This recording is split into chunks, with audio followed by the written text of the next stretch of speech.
Okay, guys, so you got to see that. I don't think there's a need to spend too much time there. I think you guys can do that. This will be the next one, which is K13. And this one, they're not asking for it to be an exact form.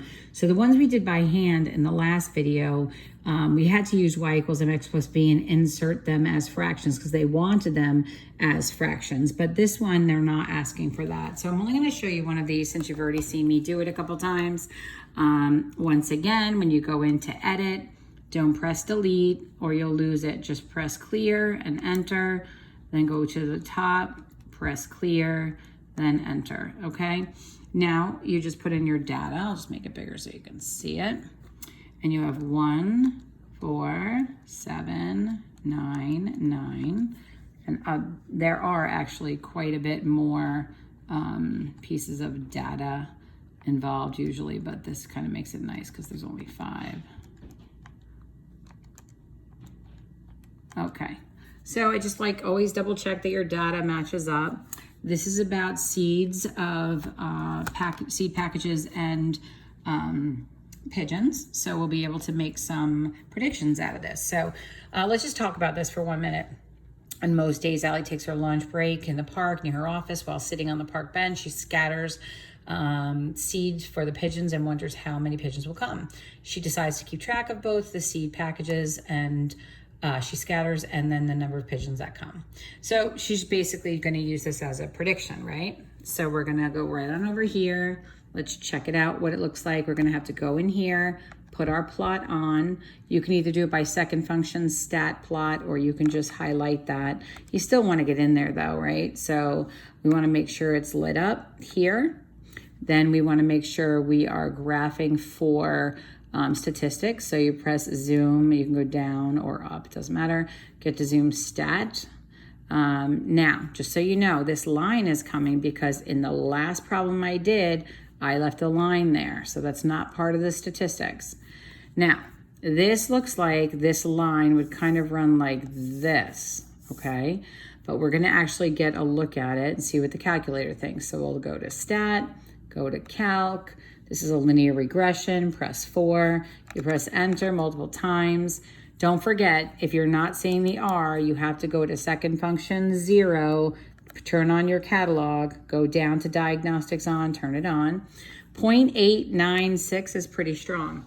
So let's take a look at this. I'm gonna write this down for you so we can see it. So y is equal to, I'm only gonna go out to the 10,000ths because we're gonna round. So we have 2.3958x plus 18.825, and our R is 0.8965. All right, so they want us to round to the nearest thousandth. So as you can see, the A is your slope, and the B is your y-intercept, and this is your correlation coefficient. So I kind of rewrote it over here. This is already in the 1,000th spot, so that's fine. This one has to get into the 1,000th spot, so I'm going to rewrite this. So it's going to be y is equal to 2.396x plus 18.825, okay? Now, they're not asking me for the correlation coefficient, but I can see that it's pretty strong. So, because it's close to 1, right? And that's because it's positive. So I'm going to do, they already did the y equal to and the x, so that's nice. So all I have to do is put in the 2.396x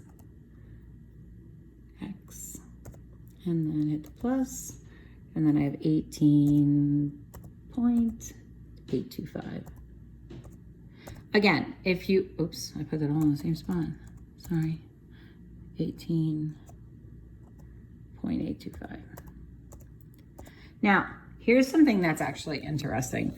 You can, if I remember correctly, you can go into here and you can go over to the equation and you'll find the equation, and then you can, copy that and put it into here and you'll see the line run through. I don't really want to make it too complicated, but I do want to make sure that you can get a sense of how it goes. So you could always rewrite yours in here and you can see how it trends with your data. So let's just put it in. So we're going to do y is equal to 2.396x plus 18.825. And then let's go see what it looks like. So see how they're running that line of best fit. So yeah, this one's a little further away, that one's a little further away, but these are kind of tight. So that's probably why it's coming up with a coefficient that is 0.89, okay? So if you want to see how the line runs through the data, just take your equation that you found and put it through and you'll get a chance to see that, okay? I don't really think I need to spend too much time here. You guys really should by now be able to put the stuff in the calculator and read what